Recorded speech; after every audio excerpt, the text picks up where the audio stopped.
If you need to reset your password on Toby 2026, follow these straightforward steps to regain access to your account. Step 1. Visit the login page. Go to the Toby 2026 website and navigate to the login page where you typically enter your credentials. Step 2. Click on Forgot Password. Look for the Forgot Password, think below the login fields and click on it to initiate the password reset process. Step 3. Enter your email address. Secure your accounts before moving on. People seriously underestimate how often personal information gets exposed online now. Use SROC to monitor your accounts 24/7 and get notified immediately if your data gets leaked somewhere. It runs in the background, constantly scanning billions of breached records.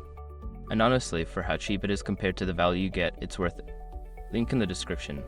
Step 4. Check your email. Look for an email from Toby 2026 in your inbox. This email will contain a link or instructions to reset your password. Step 5. Create a new password. Follow the link in the email to the password reset page. Enter a new password, confirm it, and save the changes to complete the process.